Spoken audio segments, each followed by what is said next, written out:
Hello, everybody. Marcy Fortnow here from Engaging Play. And this afternoon, I wanted to hop on and talk to you about the fact that people are your most important asset. Richard Branson said, clients do not come first, employees come first.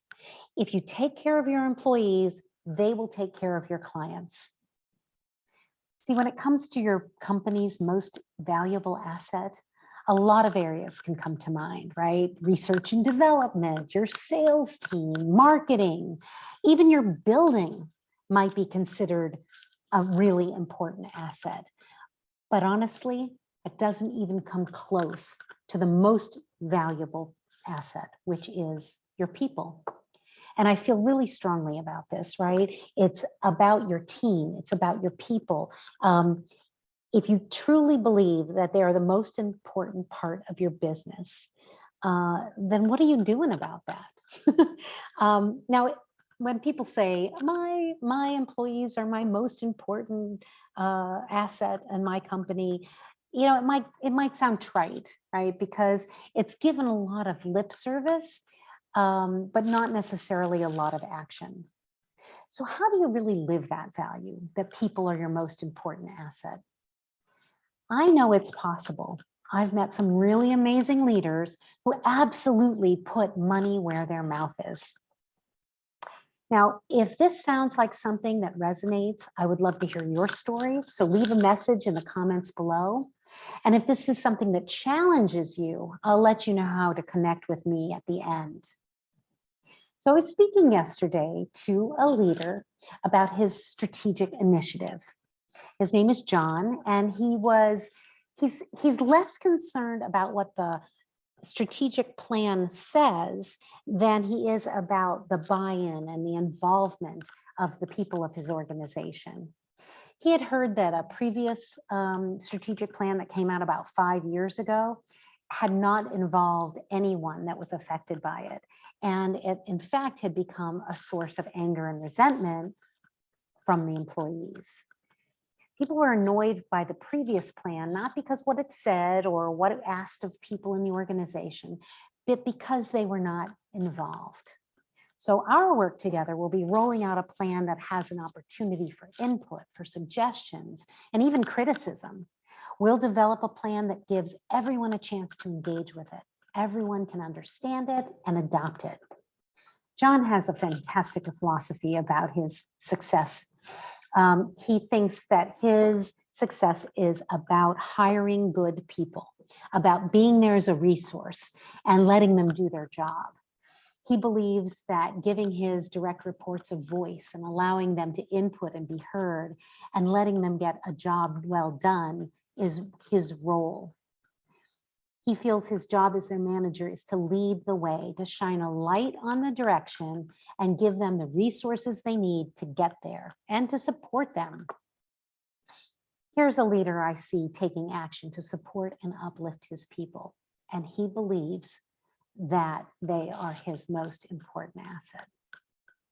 And then there are others who say it, but don't take the time or resources to go there.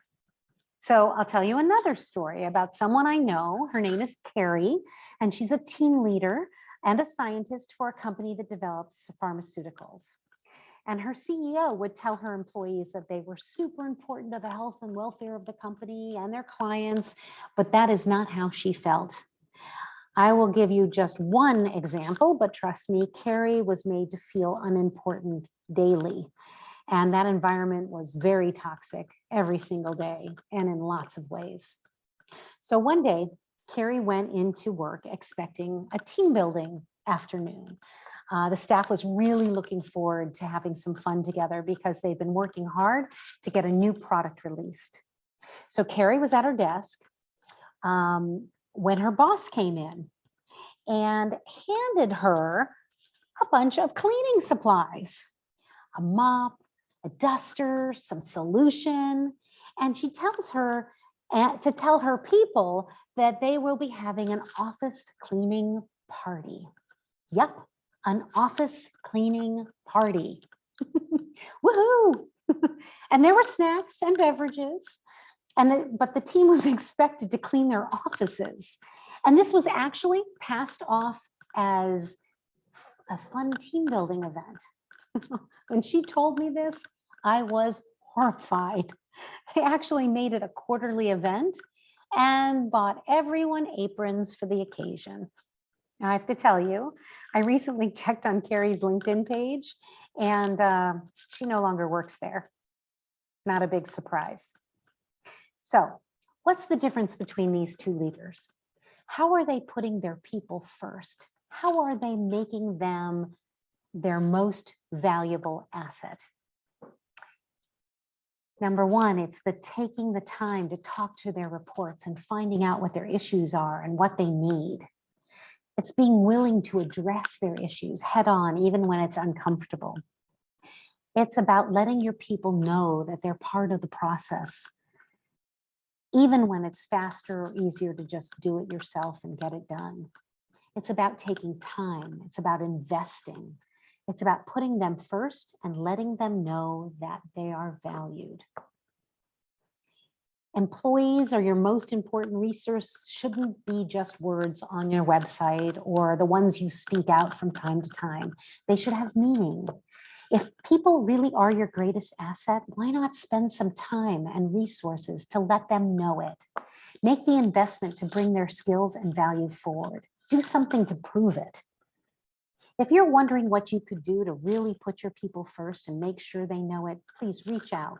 I'm happy to continue this conversation on what to focus on with your team and how to make your team feel seen and heard. Connect with me, Marcy Fortnow, at Engaging Play.